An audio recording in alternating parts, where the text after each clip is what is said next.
بسم اللہ الرحمن الرحیم۔ سورہ معارج میں اللہ تعالیٰ فرماتے ہیں، مانگنے والے نے عذاب مانگا ہے، وہ عذاب جو ضرور واقع ہونے والا ہے۔ کافروں کے لیے ہے، کوئی اسے دفع کرنے والا نہیں۔ اس خدا کی طرف سے ہے جو عروج کے زینوں کا مالک ہے۔ ملائکہ اور روح اس کے حضور چڑھ کر جاتے ہیں، ایک ایسے دن میں جس کی مقدار 50,000 سال ہے۔ تو اے نبی صلی اللہ علیہ وآلہ وسلم، صبر کرو، شائستہ صبر۔ یہ لوگ اسے دور سمجھتے ہیں اور ہم اسے قریب دیکھ رہے ہیں۔ وہ عذاب اسی روز ہوگا جس روز آسمان پگھلی ہوئی چاندی کی طرح ہو جائے گا اور پہاڑ رنگ برنگ کے دھنکے ہوئے اون جیسے ہو جائیں گے، اور کوئی جگری دوست اپنے جگری دوست کو بھی نہ پوچھے گا، حالانکہ وہ ایک دوسرے کو دکھائے جائیں گے۔ مجرم چاہے گا کہ اس دن کے عذاب سے بچنے کے لیے اپنی اولاد کو دے دے، اپنی بیوی کو، اپنے بھائی کو، اپنے قریب ترین خاندان کو جو اسے پناہ دینے والا تھا، اور روئے زمین کے سب لوگوں کو فدیے میں دے دے کہ یہ تدبیر اسے نجات دلا دے۔ ہرگز نہیں، وہ تو بھڑکتی ہوئی آگ کی لپٹ ہوگی جو گوشت پوست کو چاٹ جائے گی۔ پکار پکار کر اپنی طرف بلائے گی ہر اس شخص کو جس نے حق سے منہ موڑا اور پیٹھ پھیری اور مال جمع کیا اور سمیٹ سمیٹ کر رکھا۔ انسان کم ہمت پیدا کیا گیا ہے، جب اس پر مصیبت آتی ہے تو گھبرا اٹھتا ہے، اور جب اسے خوشحالی نصیب ہوتی ہے تو بخل کرنے لگتا ہے۔ مگر وہ لوگ اس عیب سے بچے ہوئے ہیں جو نماز پڑھنے والے ہیں، جو اپنی نماز کی ہمیشہ پابندی کرتے ہیں، جن کے مالوں میں سائل اور محروم کا ایک حق مقرر ہے، جو روز جزا کو برحق مانتے ہیں، جو اپنے رب کے عذاب سے ڈرتے ہیں، کیونکہ ان کے رب کا عذاب ایسی چیز نہیں ہے جس سے کوئی بے خوف ہو۔ اس سورہ مبارکہ میں ہمیں ایک بہت بڑا لیسن ملتا ہے، اور وہ ان لوگوں کے لیے خاص طور سے ہے جو اس دنیا کو سب کچھ سمجھ کے بیٹھ گئے ہیں، اور جو آخرت کے دن کو جھٹلاتے ہیں، اور جو آخرت کے عذاب کو جھٹلاتے ہیں، اور وہ سمجھتے ہیں کہ دنیا میں وہ جو مرضی کر لیں، آخرت میں بھی ان کے لیے بھلائی ہے، یا آخرت میں وہ اپنے کرتوتوں کی وجہ سے کوئی سزا نہیں پائیں گے اور وہ وہاں پر بھی بچ جائیں گے۔ تو اللہ تعالیٰ فرماتے ہیں ایسی باتیں تو پہلے کافر بھی کرتے تھے، اسی لیے اللہ تعالیٰ نے ان کی باتیں قرآن پاک میں ریکارڈ کر دیں تاکہ قیامت تک ہمارے لیے عبرت کا نشان اور لیسن بن جائے، تاکہ ہم ان سے سبق سیکھ سکیں۔ اور سبق یہ ہے اس میں کہ وہ لوگ، خاص طور سے جو لوگ اپنے اعمال پر نظر نہیں رکھتے، جو اپنے آپ کو چیک اینڈ بیلنس میں نہیں رکھتے، جو اپنا آڈٹ نہیں کرتے کہ وہ اعمال کس طرح کے کر رہے ہیں، وہ کسی کا دل دکھا رہے ہیں، وہ کسی کا حق مار رہے ہیں، وہ کسی کے ساتھ برائی کر رہے ہیں، تو ان کو اپنے اعمال پر بہت نظر رکھنی چاہیے، بہت خیال رکھنا چاہیے، اور دیکھنا چاہیے کہ کہیں وہ ایسا تو نہیں کر رہے کہ جس سے وہ اللہ تعالیٰ کا عذاب اپنے لیے فائنل کر رہے ہوں یا اپنے لیے حتمی کر رہے ہوں۔ تو ایسے لوگ اکثر دیکھا گیا ہے کہ جو بہت زیادہ برائیوں میں مبتلا ہوتے ہیں، وہ جھٹلانا شروع کر دیتے ہیں، وہ اپنے آپ سے ڈینائل میں چلے جاتے ہیں، وہ کہنا شروع کر دیتے ہیں کہ نعوذ باللہ کہ ایسا کچھ ہونا ہی نہیں ہے، نعوذ باللہ کہ عذاب کا دن تو کوئی ایسی حقیقت نہیں ہے اس کی، نعوذ باللہ نعوذ باللہ۔ تو اللہ تعالیٰ سچے ہیں اور ایسے لوگ جھوٹے ہیں، اللہ تعالیٰ سچے ہیں اور ایسے لوگوں کا نفس جھوٹا ہے۔ جو کوئی کہتا ہے کہ عذاب ان پر نہیں آئے گا تو ان کو چاہیے کہ اللہ تعالیٰ سے توبہ کریں اور ایسی باتیں اپنے منہ سے نکالنا بند کر دیں۔ جو لوگ ایسی باتیں کرتے ہیں کہ قیامت کے دن تو سبھی بخشے جائیں گے، ان کو بھی چاہیے کہ ایسی باتیں اپنے منہ سے نکالنا بند کر۔ صرف اللہ تعالیٰ کو اختیار ہے، اگر اللہ تعالیٰ چاہیں، اللہ کی مرضی، اللہ چاہیں اللہ سب کو معاف کر دیں، اللہ چاہیں تو اللہ تعالیٰ سب کو ان کی اگر غلطیوں پر پکڑنے لگ جاتے، تو قرآن پاک کی ہی آیت ہے کہ اگر میں انسان کو اس کی غلطیوں پر پکڑنے لگ جاتا تو دنیا میں کوئی بھی نہ رہتا۔ ہر انسان خطا کا پتلا ہے، ہر انسان سے غلطی ہوتی ہے، اور روز ہوتی ہے، کوئی نہ کوئی کمی بیشی ہم سے روز ہو جاتی ہے، اسی لیے روزانہ ہمیں استغفار کرنی چاہیے۔ اس آیت میں جو پہلی آیت ہے جس میں ایک کافر کا جو مکالمہ تھا یا اس کا جو مطالبہ تھا وہ ریکارڈ کیا گیا ہے کہ مانگنے والے نے عذاب مانگا ہے، وہ عذاب جو ضرور واقعہ ہوگا، چاہے کوئی مانے یا نہ مانے، حقیقت حقیقت رہتی ہے۔ حقیقت، سچ اور حق کسی کے اعتبار کا محتاج نہیں ہوتا۔ جیسے اللہ کی ذات ہے، وہ آپ کے اور میرے قبول کرنے کا محتاج نہیں ہے۔ اللہ کی پریزنس، اللہ کا ہونا آپ کے ماننے یا میرے ماننے کے محتاج نہیں ہے۔ اللہ کی پریزنس ہے، حق ہے، سچ ہے، کوئی مانے یا نہ مانے۔ اسی طرح ہم کہتے ہیں الحمدللہ رب العالمین، تمام تعریفیں اللہ کے لیے ہیں۔ ایسی تعریفیں کوئی تعریف کرے یا نہ کرے وہ تعریف کے لائق ہے۔ تمام تعریف کے لائق صرف اللہ کی ذات ہے، کوئی اور ذات ہے ہی نہیں جو تمام تعریفوں کے لائق ہے۔ اسی طرح سے اللہ کی ذات جیسے اس چیز سے بری ہے کہ اس کو کوئی مانے یا نہ مانے، وہ پھر بھی ایگزسٹ کرتا ہے۔ اسی طرح سے عذاب کا دن یہاں اللہ تعالیٰ ہمیں بتا رہے ہیں کہ تمہارے ماننے یا ماننے پہ اس کا دار و مدار نہیں ہے، وہ آ کر رہے گا، وہ آ کر رہے گا۔ اور اسی میں اللہ تعالیٰ نے اس کو 10ویں آیت کے ساتھ ایسے سخت طریقے سے اللہ تعالیٰ نے اس کا ایک منظر کشی کی ہے کہ تم اس دن کے بارے میں پوچھ رہے ہو جس دن کوئی قریب ترین جگری بھی اپنے جگری دوست کے بارے میں نہیں پوچھے گا۔ اس دن کا پوچھ رہے ہو تم۔ یہ ایک بہت بڑا ویک اپ کال ہے، یہ ایک بہت بڑا ایک جھنجھوڑ دینے والی ریالٹی سے اللہ تعالیٰ نے اس کو بات کو جواب دیا ہے کہ اچھا تو تم مجھ سے اس دن کا پوچھ رہے ہو، اول تو اس نے ہو کے رہنا ہے، اور دوسرا وہ دن نا، تم اسی دن کی بات کر رہے ہو نا جس دن تو تمہارا کوئی جگری دوست بھی تمہارا نہیں پوچھے گا، اور اس دن ہر شخص جو ہے وہ کہے گا کہ بے شک مجھ سے میری اولاد لے لو، میری بیوی لے لو، میرے سے ہر چیز جو دنیا کے سارے انسان لے لو، مجھے بچا لو، مجھے بخش دو، میں کسی طرح بچ جاؤں، سب کچھ لے جاؤ، مجھے بچا دو۔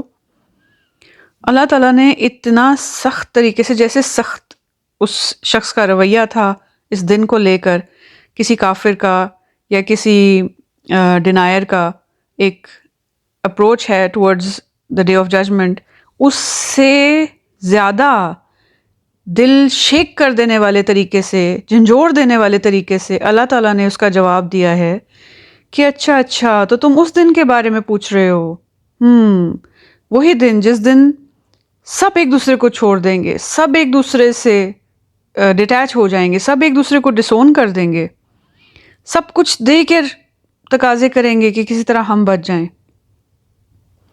یہ بہت دل کو ہلا دینے والی ریالٹی ہے، اور اللہ تعالیٰ اس چیز کے بالکل بھی محتاج نہیں ہیں کہ آپ ان کو مانیں یا نہ مانیں۔ اس کا فائدہ یا نقصان صرف آپ کو ہے، اللہ کی ذات کو کوئی فائدہ یا نقصان نہیں ہے۔ اللہ تعالیٰ بہت رحم کرنے والے، بہت رحمان و رحیم ہیں، بہت پیار کرنے والے ہیں۔ اللہ تعالیٰ نے ہمیں بہت پیار سے، نازوں سے پیدا بھی کیا، پالا بھی، چھوٹی سی دنیا کا ٹیسٹ دے دیا۔ بہت محدود زندگی ہے، یہ بہت چھوٹی زندگی ہے جس میں ہم اللہ کے بجائے شیطان کی باتوں پہ لگ جاتے ہیں۔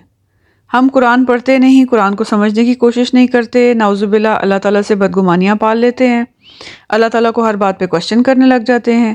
پہلے آپ قرآن پڑھیں، قرآن کو سیکھیں، قرآن کو سمجھیں۔ قرآن میں اللہ تعالیٰ نے ہر بات کا جواب دیا ہے۔ قرآن میں اللہ تعالیٰ نے بیان کیا ہے کہ یہ دنیا ٹیسٹ ہے، ایک دن یا دن کا کچھ حصہ ہے۔ آپ ان سے پوچھیں، اللہ تعالیٰ نے بیان کیا ہے کہ قیامت کے دن دو لوگ آپس میں بات کر رہے ہوں گے، اور ایک کہے گا کہ ہم ایک دن رہے، اور جو زیادہ اچھا ہوگا کیلکولیشنز میں وہ کہے گا نہیں کچھ حصہ دن کا، کچھ حصہ پورا دن نہیں رہے ہم دنیا میں، کچھ حصہ رہے ہیں.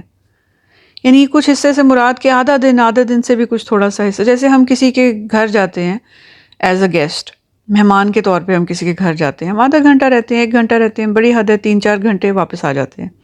دنیا میں ہم آئے ہیں گیسٹس کے طور پہ، یہاں ہم مہمان یا گیسٹ کے طور پہ آئے ہیں.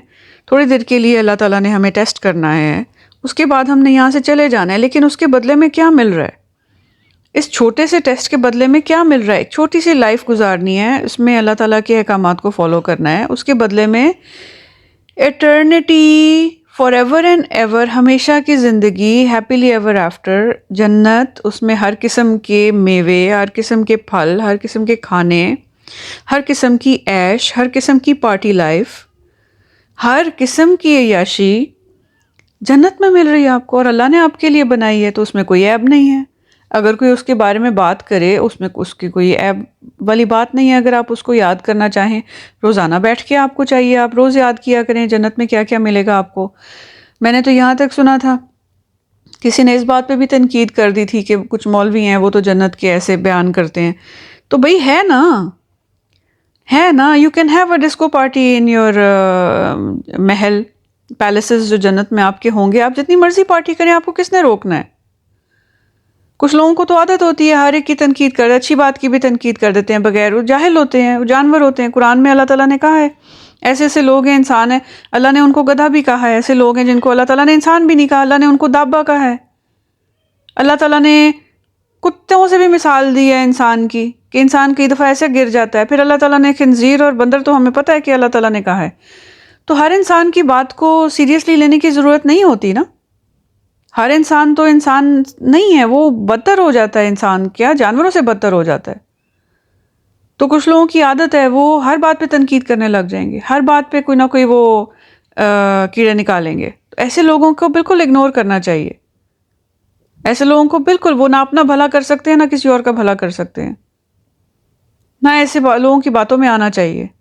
اور ایسے لوگوں سے صرف وہ بچ سکتے ہیں، جیسے اللہ تعالیٰ نے قرآن پاک میں بتایا ہے کہ شیاطین کے غلبے میں یا مکر و فریب میں وہ لوگ نہیں آتے جو میرے بندے ہیں، جو رحمان کے بندے ہیں، جو اللہ کے بندے ہیں. اللہ کے بندے کون ہیں؟ جو قرآن پڑھتے ہیں، قرآن سیکھتے ہیں، قرآن سمجھتے ہیں، جو سچی محبت کرتے ہیں اللہ اور اللہ کے نبی صلی اللہ علیہ وسلم سے. وہ قرآن پڑھتے ہیں، قرآن سیکھتے ہیں. نبی صلی اللہ علیہ وسلم نے ساری زندگی صرف قرآن پڑھا، کوئی اور کتاب نہیں پڑھی، صرف قرآن پڑھا. کافی ہو گیا ان کو، سب سے عظیم ترین ہستی بنانے کے لیے قرآن کافی ہو گیا. ہم لوگ قرآن نہیں پڑھتے، دنیا جہان کی ساری کتابیں پڑھتے ہیں، اور پھر قرآن پہ اور اللہ تعالیٰ پہ نعوذ باللہ تنقیدیں کرتے ہیں. پھر ہم یہ بھی کہتے ہیں کہ ہم نے میلاد بھی منانا ہے، اور ہم اللہ رسول کے بڑے سچے ہیں اور ہم بڑے عاشق ہیں. تو یہ اپنے آپ سے بہت بڑا جھوٹ ہم بولتے ہیں جب ہم ایسے دعوے کرتے ہیں جس پہ ہم پورے نہیں اتر رہے ہوتے. ہم اپنے آپ کو اپنا غلط انالیسس کر رہے ہوتے ہیں، ہم اپنے آپ کو فریب دے رہے ہوتے ہیں. اور ایک جو مشرک ہے، جو کافر ہے، اللہ تعالیٰ نے بتا دیا ہے پہلے ہی کہ وہ کسی اور سے برائی نہیں کر رہے، وہ اپنے اوپر ظلم کر رہے ہیں.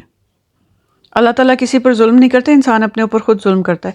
اللہ تعالیٰ کیسے کسی پر ظلم کر سکتا ہے؟ ہمارے کسی اتنی کائنات اللہ نے بنا دی، اتنے کھانے اللہ نے بنا دیا، کیا اللہ تعالیٰ کھاتے ہیں؟ اتنے ذائقے اللہ نے بنا دیے. ہم بریانی سن کے دل خوش ہو جاتا ہے، پیتزا سن کے دل خوش ہو جاتا ہے، کیا اللہ تعالیٰ کھاتے ہیں؟ کیا اللہ تعالیٰ کو ان ذائقوں سے کچھ نفع نقصان کچھ ہے؟ کوئی تعلق واسطہ ان کے کسی بینیفٹ ہے کوئی اللہ تعالیٰ کو؟ صرف انسان کی خاطر، صرف انسان کے نفع کے لیے، صرف انسان کی خوشی کے لیے اللہ تعالیٰ نے اتنی ورائٹی بنا دی ہر قسم کی چیز کی. پھول ہیں تو ان کے رنگ، ان کی خوشبو، ان کے منظر، باغوں کے حسن کو دیکھیں، پہاڑوں کو دیکھیں، رنگ برنگے جھرنے، آبشاریں، پانی، اتنا دل خوش ہوتا ہے. یعنی لوگ سوئٹزرلینڈ اور کشمیر کو دیکھ کے ایسے لوگ سکتے میں آ جاتے ہیں، جنت کو دیکھ کے ہم سکتے میں آ جائیں گے. ہزاروں سال ہم صرف سکتے میں رہیں گے جنت کو دیکھ کے، اتنی خوبصورت ہوگی. تو دنیا کی چیزوں پہ جن کی آنکھیں چندھیا رہی ہیں، وہ جنت کو یاد کریں. خود کو جنت کے مناظر یاد کرائیں، منظر کشی کیا کریں خود سے، اپنے لیے، اپنے بچوں کے لیے روزانہ، تاکہ دنیا واقعی میں چھوٹی ہو جاتی ہے۔ جب آپ کسی کے سامنے ایک دنیا میں آپ مثال دیکھ لیں کہ آپ دنیا میں کسی کے سامنے 200 روپے کا جوڑا رکھیں یا 2 لاکھ کا جوڑا رکھیں تو 200 والے پہ دیکھنے کو دل نہیں کرتا، 200 والے کو دیکھنے کو دل نہیں کرتا۔ جب 2 لاکھ کا جوڑا اس کے سامنے رکھ دیں، پھر اس کے دماغ سے وہ 2 لاکھ والا نکلے گا نہیں، اور 200 والا آنکھ میں جچے گا نہیں کبھی ساری زندگی۔ تو وہ 2 لاکھ والا جوڑا کیا، جنت تو پرائس لیس ہے، کوئی مقابلہ ہی نہیں ہے۔ ٹریلینز آف ڈالرز دے کے آپ جنت نہیں بنا سکتے، نہیں بنا سکتے آپ جنت ٹریلینز آف ڈالرز دے کے۔ تو ایک اتنی بیش قیمت چیز کو روزانہ یاد کریں، معمول بنائیں، اس کو یاد کیا کریں، جنت کو یاد کیا کریں۔ آپ کی ڈیسٹینیشن ہے، آپ کا گول ہے، آپ کا لائف گول ہے، اللہ تعالیٰ آپ کا لائف گول ہے۔ گول نہیں ہے تو بنائیں۔ اگر آپ کو کسی وجہ سے آپ کے ماں باپ نے یا آپ کے ٹیچرز نے آپ کو یہ نہیں سکھایا، آپ نے اس کو گول نہیں بنایا، تو گول بنائیں، اور اس کے لیے روزانہ کوشش کیا کریں۔ اپنے لیے گول بنائیں، بچوں کے لیے گول بنائیں، آپس میں بات کیا کریں، ایک دوسرے کو دعائیں دیا کریں۔ اللہ آپ کو جنت الفردوس دے، اللہ ہمیں جنت الفردوس میں اکٹھا کرے۔ روزانہ کی یہ معمول بنائیں، آپس میں یہ بات کیا کریں۔ ہم جنت کے لوگ ہیں، ہم دنیا میں بالکل تھوڑے سے عرصے کے لیے ایز گیسٹس آئے ہیں، گیسٹس کے طور پہ آئے ہیں، ہم مہمانوں کے طور پہ ہم دنیا میں آئے ہیں۔ تو اپنے آپ کو پہچانیں، اپنی ورتھ کو پہچانیں، آپ جنت کے لوگ ہیں۔ دنیا سے اتنا لیں بس کہ گزارا ہو جائے، کسی بھی ایسی حرکت سے گریز کریں کہ بس جنت نہ چھٹ جائے، جنت نہ رہ جائے، مس نہ ہو جائے۔ ہوتا ہے نا، جیسے ایک انسان چھوٹے ہوتے سے پریپیئر کر رہا ہو کہ میں نے بڑے ہو کے ڈاکٹر بننا ہے، میں نے بڑے ہو کے ڈاکٹر بننا ہے، میں نے بڑے ہو کے ڈاکٹر بننا ہے، اور وہ 3 دفعہ، یعنی ایک دفعہ FSC کرے، پھر دوسری دفعہ کرے، تیسری دفعہ کرے، پھر بھی رہ جائے، ساری عمر بھی اس کو پھر افسوس رہے کہ کاش میں اچھا ایک دفعہ اور کر لیتا، ایک دفعہ اور ٹرائی کر لیتا، شاید میرا داخلہ ہو جاتا، ایک دفعہ اور کچھ لوگوں کو ساری عمر ریگریٹ رہ جاتا ہے۔ بہت اچھے لوگ ہوتے ہیں جو نہیں ذہن پہ لگاتے، نہیں بھول جاتے ہیں۔ مجھے یاد ہے میری ایک دوست تھی، وہ ٹاپ کر رہی تھی MBA میں، اور کہتی ہے کہ میری بہن ہے وہ ڈاکٹر ہے، تو میں نے ٹاپ کیا ہے MBA میں، لیکن جہاں بھی جاتے ہیں تو اس کی عزت زیادہ ہوتی ہے، اور کاش میں بھی پھر ایک دفعہ اور ٹرائی کر لیتی۔ مجھے اس کی بات سن کے بڑا افسوس ہوا۔ ایک تو چلیں یہ تو ہمارا کلچر ہے کہ ہم لوگوں کی سنی سنائی اور اس سے ہم عزت اور بے عزتی کا وہ ایک معیار رکھا ہوا، یہ غلط ہے۔ عزت اور بے عزتی صرف اللہ کی طرف سے، اللہ کے ہاتھ میں، اللہ کی طرف سے، اور اللہ کی کسوٹی ہے صرف اور صرف۔ ہم نے صرف اللہ کے سٹینڈرڈ اور اللہ تعالیٰ کے حساب سے اپنے آپ کو پرکھنا ہے۔ ہم نے یہ نہیں دیکھنا کہ لوگ کسی کو کتنے معیار پہ رکھتے ہیں۔ اگر آپ اس طرح سے دیکھیں تو نبی صلی اللہ علیہ وسلم کے ساتھ ساتھ جتنے بھی پہلے انبیاء آئے، ان کے ساتھ کیا سلوک کیا دنیا نے، ہمارے سامنے ہے۔ اللہ تعالیٰ کے ساتھ لوگ کیا سلوک کرتے ہیں، ہمارے سامنے ہے۔ اس سے ان کی عزت میں کوئی کمی نہیں آتی۔ تو ہمیں بھی اسی طرح سے سیکھنا چاہیے، اور ہمیں بھی اسی حساب سے اپنا معیار جو ہے ہمیشہ، اپنا سکیل، اپنا معیار ہمیشہ اللہ رسول صلی اللہ علیہ وسلم کے حساب سے رکھنا چاہیے، قرآن و سنت کے حساب سے رکھنا چاہیے۔ ہمیں کبھی بھی اپنا معیار لوگوں کے مطابق نہیں رکھنا، نہ ہم نے ان سے ڈیفینیشنز لینی ہے، نہ ہم نے ان سے اپنے رویے لینے ہیں، نہ ہم نے ان سے اپنی گولز اور ڈیسٹینیشنز فکس کرنی ہے، نہ ہم نے ان سے اپنے عقیدے لینے ہیں۔ ہم نے اپنے عقیدے قرآن اور سنت سے لینے ہیں، حدیث سے لینے ہیں، سنت سے لینے ہیں۔ اللہ اور رسول کو ہم نے سب سے مقدم رکھنا ہے، اپنی ذات سے، اپنی فیملی سے، اپنے خاندان سے، اپنے کلچر سے، اپنی کنٹری سے، ہر چیز سے، ہر دنیاوی پڑھائی سے، ہر چیز سے ہم نے اوپر رکھنا ہے اللہ اور رسول صلی اللہ علیہ وسلم کو۔ دنیا کی چیزوں سے بلائنڈ نہیں ہونا۔ We should not be blinded and fooled by anything that is in this دنیا۔ انشاءاللہ اللہ ہمیں بچائیں، اور ہم نے صرف اور صرف اپنی آنکھیں، اپنی ساری کی ساری ڈیزائرز ہاں حلال چیزیں دنیا میں جتنی اللہ نے دی ہیں انجوائے کریں. اللہ کو پسند ہے کہ آپ وہ چیزیں انجوائے کریں. سب کچھ اللہ تعالیٰ نے ہمارے لیے پیدا کیا ہے. سب حلال چیزیں اللہ تعالیٰ نے ہمارے لیے پیدا کی ہیں کہ ان کو انجوائے کریں. اللہ تعالیٰ کہتے ہیں آپ چل کے آتے ہو میں دوڑ کے آتا ہوں، آپ 1 قدم آتے ہو میں 10 قدم آتا ہوں. یہ بات تو ہم بھی اپنی اولاد کو نہیں کہتے. ہم ان کے لیے بے شک جتنا مرضی کرتے ہیں، ہم ان کو بھی روزانہ یاد نہیں کراتے کہ بیٹا ہم آپ کے لیے جان دینے کو تیار ہیں. لیکن اللہ تعالیٰ کا دیکھیں، اللہ تعالیٰ کا مقام، اور وہ بات ہمیں یہ کہہ رہے ہیں کہ تم چل کے آتے ہو میں دوڑ کے آتا ہوں، تم 1 قدم آتے ہو میں 10 قدم آتا ہوں. اللہ کی ذات، اللہ تعالیٰ تو بہت پیار کرنے والے ہیں، پھر ہم ان کی بات کیوں نہ سنیں؟ جو رب اتنا پیار کرتا ہے اس کو ہم اس سے بدگمانی کریں؟ اتنے بد نصیب ہیں ہم. ایسا ہرگز نہیں کرنا چاہیے. اور ہر انسان کو اپنے اپنے مقام میں راضی رہنا چاہیے. ایسا ہرگز نہیں ہے کہ ایک انسان اگر سائیکل پہ ہے تو وہ محروم ہے، اور ایک انسان اگر پراڈو پہ ہے تو وہ بڑا بلیسڈ ہے، بڑی نعمتیں اس کو ملی. ایسا ہرگز نہیں ہے. جو سائیکل والا ہے وہ ہو سکتا ہے پراڈو والے سے 400 سال پہلے جنت میں جائے، اگر وہ اہل جنت میں سے ہو، اگر وہ اپنی جگہ پہ اللہ سے راضی ہو. اللہ تعالیٰ نے کہا ہے میں کسی سے لے کے آزماتا ہوں، کسی کو دے کے آزماتا ہوں، کسی کو محروم کر کے آزماتا ہوں تو کسی کو نعمت دے کے آزما لیتا ہوں. بلکہ جن کو نعمتیں دیتا ہوں وہ تو مجھے بھول جاتے ہیں اور شرک کرنے لگ جاتے ہیں اور سست ہو جاتے ہیں اپنی عبادتوں میں. جس سے میں لیتا ہوں کم از کم وہ یاد تو کرتا رہتا ہے، بار بار پکارتا ہے. تو کیا ہم ایسے لوگ ہیں کہ ہم اللہ کو صرف تب یاد کرتے ہیں جب ہم سے کوئی چیز چھینی جائے، یا ہم اللہ تعالیٰ کو ہر حال میں یاد کرتے ہیں؟ دونوں فریق، دونوں لوگ ٹیسٹ میں ہیں، دونوں لوگ حالت آزمائش میں ہیں. ایک کی شکر کی آزمائش ہو رہی ہے، ایک کی صبر کی آزمائش ہو رہی ہے. دونوں لوگ آزمائش میں ہیں. کبھی یہ نہ سوچیں کہ غریب جو ہے وہ محروم ہے اور امیر جو ہے وہ نعمتوں میں ہے. نو، کوئی شخص نہیں جانتا کون محروم ہے اور کون آزمائش میں ہے اور کون، بلکہ اس دنیا میں جب تک کوئی ہے سبھی آزمائش میں ہے. اللہ تعالیٰ نے ہر انسان کو اس کی وسعت کے حساب سے اس کو آزمائش میں ڈالا ہے. مگر کچھ لوگ اپنے اوپر آزمائش کو سخت کر لیتے ہیں، بے چین ہو کے، بے صبرے ہو کے. حضرت علی کا ایک قول ہے جس کا مفہوم یہ ہے کہ جو لوگ چھوٹی مشکلوں کو بڑا سمجھتے ہیں اللہ تعالیٰ ان کو بڑی مصیبتوں میں ڈال دیتا ہے.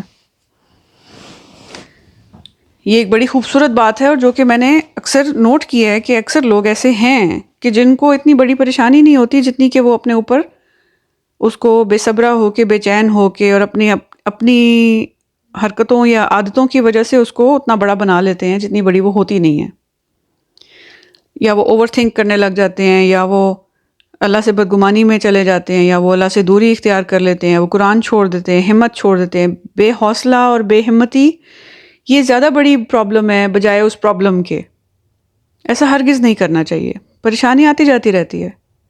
کوئی دن ہے تو کسی دن آپ خوش ہیں تو اگلے دن آپ ناخوش ہیں. گرمی، سردی، خزاں، بہار، کھٹا میٹھا، یہ سب دنیا کے رنگ ہیں. تو انسان کو باہمت اور حوصلہ مند ہونا چاہیے، اور یہ سب چیزیں آتی ہیں جب آپ قرآن کو پکڑ کے رکھتے ہیں مضبوطی سے. نبی صلی اللہ علیہ وسلم نے صحابہ کرام کو کیسے بتایا تھا؟ اپنے دانتوں کے درمیان، ایسے اپنے دانتوں کے درمیان کس کے پکڑ کے رکھو دین کو. ایسے پکڑنا تھا، دانتوں کے درمیان سے ایسے کر کے پکڑ کے رکھنا تھا. نبی صلی اللہ علیہ وسلم نے فرمایا کہ بڑی گہری جگہ ہے، یہ بڑی گہری جگہ ہے، اپنی کشتی کو مضبوط کرو. بڑی گہری جگہ ہے، بڑا گہرا سمندر ہے یہ دنیا جو ہے. تو جب تک ہم اللہ تعالیٰ کو پکڑ کے نہیں، تھام کے نہیں رکھیں گے تو بہت ہائی چانس ہے، بہت زیادہ چانس ہے کہ ہم لوگ بہک سکتے ہیں، ہم فریب میں آ سکتے ہیں. دل فریب ہے یہ دنیا. دل فریب ہے. دل فریب کا کیا مطلب ہوتا ہے؟ دل کو فریب دیتی ہے. شیطان اس دنیا کو اس کی مٹی کو سونا بنا کے دکھاتا ہے. شیطان کو یہ ٹرک حاصل ہے، وہ اس کی مٹی کو سونا بنا کے دکھاتا ہے. سب شیاطین ایسا کر سکتے ہیں، شاید جادو کے زور سے یا کسی طریقے سے، جیسے وہ حضرت موسیٰ علیہ السلام کا فرعون کے دربار میں جو واقعہ ہے کہ جو شیاطین نے، جو جادوگروں نے رسیاں جو تھیں ان کو سانپ بنا دیا تھا. تو یہ شیاطین کو اس چیز پر مہارت حاصل ہے کہ وہ دنیا کی مٹی کو سونا بنا کے ہمیں دکھاتا ہے. اور ہم اگر قرآن کو نہ پڑھیں تو ہم اندھے ہو جاتے ہیں. ہم اگر قرآن کو نہ پڑھیں تو ہم اندھے ہو جاتے ہیں. ہم اس دنیا کی ہر چیز کو اس کی مٹی کے پیچھے ایسے ہی لپکتے ہیں، اس کے حریص ہو جاتے ہیں، اس کے اوپر بہت زیادہ لالچ کرنے لگ جاتے ہیں، بہت زیادہ بخیل بن جاتے ہیں، اس کو سمیٹنے لگ جاتے ہیں، اس کو خرچ نہیں کرتے اللہ کی راہ میں، اپنا وقت اللہ کی راہ میں نہیں لگاتے. قرآن کو پڑھنے میں نعوذ باللہ سمجھتے ہیں کہ وقت ضائع ہو رہا ہے. اللہ معاف کرے ایسے ماں باپ کو جو سمجھتے ہیں کہ دنیا کی تو پڑھائی بچہ حاصل کر لے تو جو ہوم ورک کر کے تو ہے بیچارے کو ٹائم ضائع ہو جائے گا، اگر ایک سپارہ پڑھ لیا یا کچھ پڑھ لیا، بس ایک آیت پڑھو، 2 آیتیں پڑھو، بس کافی ہے، بڑا ہوم ورک اس کا پڑا ہوا ہے. ایسے ماں باپ کو خود بھی توبہ کرنی چاہیے اور اپنے بچوں کو بھی آگ سے بچانے کی تیاری کرنی چاہیے. ان بچوں کو تو کبھی نہ کبھی اللہ تعالیٰ گائیڈ کر دیں گے، لیکن آپ نے جو کوشش کی ان کو جہنم میں بھیجنے کی، اس کی آپ کو جواب دہی کرنی ہوگی قیامت کے دن، کہ آپ نے ان کو دنیا کی پڑھائی کے پیچھے لگا دیا اور قرآن نہیں پڑھایا. تو اس آیت میں پہلی اور 10ویں ان دونوں پر غور کریں. ان دونوں آیات پر سورہ معارج 70 نمبر سورہ ہے قرآن پاک کی، پہلی سے لے کر 10ویں خاص طور سے، اور 10ویں کے بعد تقریباً 20ویں آیت تک، بلکہ اگر پوری پڑھ لیں تو زیادہ اچھا ہے. اس میں اللہ تعالیٰ نے بار بار تاکید کی ہے کہ جو نماز پڑھتے ہیں، جو نماز پڑھتے ہیں اس کی حفاظت کرتے ہیں. ایک تو نماز پڑھنا ہے، قائم کرنا، ایک ہے اس کی حفاظت کرنا. مطلب ایسی نمازیں بھی ہیں جو ہمیں پتہ ہے کہ ایسی، ہمیں بتایا گیا ہے کہ ایسی نمازیں ہیں جو قبول نہیں ہوتی. تو نماز پڑھنے کا اصل مقصد کیا ہے، اصل اس کی روٹ کیا ہے، ایسنس کیا ہے اس کی، وہ کون سی نماز ہے؟ کیا ہم نے کبھی جاننے کی کوشش کی ہے کہ وہ کون سی نماز ہے جو رد ہو جاتی ہے اور وہ کون سی نماز ہے جو قبول ہو جاتی ہے؟ تو ہمیں اپنی لائف کو اللہ کے کلام، اللہ کی کتاب، جو اللہ تعالیٰ کا، خود اللہ تعالیٰ کا کلام ہے اور اللہ نے ہمیں دیا ہے، اپنی زندگی کو اس کے مطابق ڈھالنے کے لیے اللہ ہمیں توفیق دے کہ ہم اس کو سمجھیں، اس پر غور و فکر کریں اور اس کے مطابق اپنی لائف گزاریں، تاکہ ہم سے جنت مس نہ ہو جائے، تاکہ ہم سے اللہ کی رضا مس نہ ہو جائے. کیونکہ وہاں پہ کسی قسم کی کوئی قید نہیں ہے. وہاں پہ ہر چیز، چاہے آپ ایک دن کی پارٹی کریں، آپ ایک مہینے کی پارٹی کریں، آپ ایک سال کی پارٹی کریں، آپ پورے ایٹرنیٹی کی پارٹی اناؤنس کر دیں، آپ کو اللہ تعالیٰ نے روکنا نہیں ہے. اور ہمیشہ ہمیشہ کے لیے آپ وہاں پہ موجیں کریں.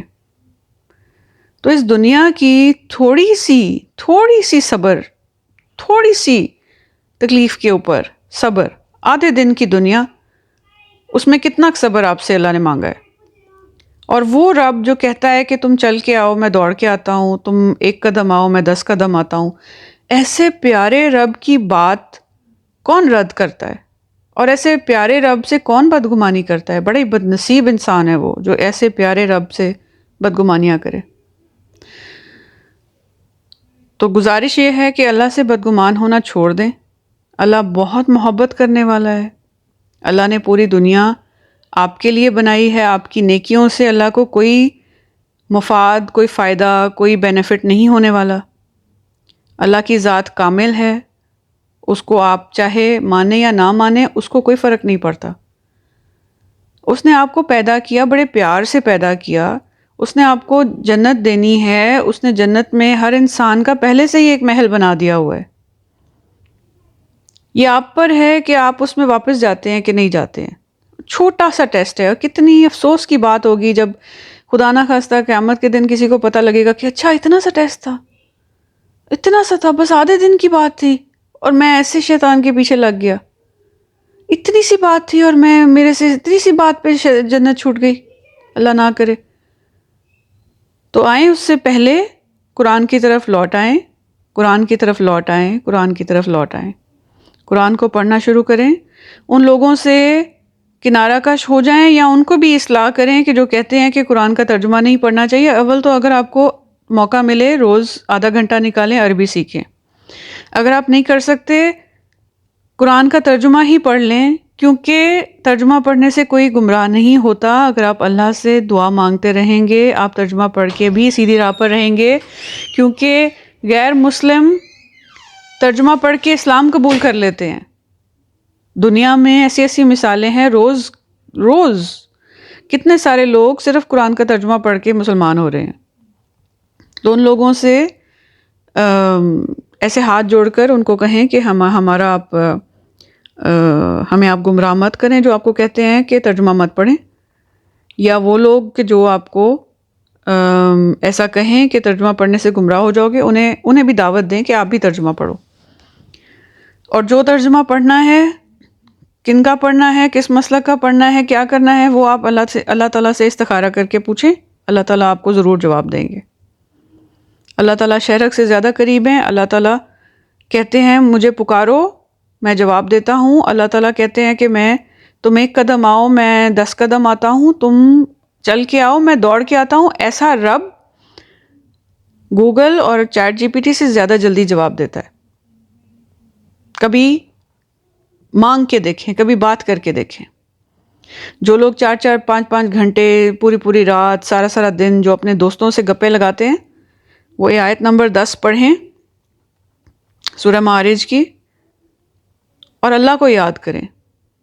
کچھ اپنے جگری دوستوں سے اور اپنی دنیا کی جتنی بھی ایسوسیشنز ہیں ان سے وقت کم کر کے تو اپنی زندگی میں اللہ کا ٹائم بڑھائیں. Allah deserves the best of you because he is created the best for you. Allah کے لیے وقت نکالیں. اللہ کو اپنا بچا کچا مت دیں. Don't give your leftover self to Allah تعالیٰ. Give your prime to Allah تعالیٰ. اپنا بچا کچا اللہ کو مت دیں. Give the best of you to Allah تعالیٰ because he deserves it. My ummah, he will say, Rasulullah on that day, even though we've strayed from him and his way. My brothers, my sisters in Islam, let's struggle, work and pray if we are to bring back the glory of his way. Ya Allah, Ya Rabb al-Alameen, Ya Rahman, Ya Rahim, Ya Rabbi, let the Ummah rise again. Ya Allah, Ya Rabb al-Alameen, Ya Rahman, Ya Rahim, Ya Rabbi, let the Ummah rise again. Let us see daylight again, once again. Let's become whole again, proud again, 'cause I swear with firm belief in our hearts we can bring back the glory of our past. My ummah, he will say, Rasulullah on that day, even though we've strayed from Him and His way. Look at where we were, look at where we are, tell me, is this how He'd wanted to be? Oh no, let's bring back our glory. Ya Allah, Ya Rabb al-Alameen, Ya Rahman, Ya Rahim, Ya Rabbi, let the Ummah rise again. Ya Allah, Ya Rabb al-Alameen, Ya Rahman, Ya Rahim, Ya Rabbi, let the Ummah rise again. Let us see daylight again, once again.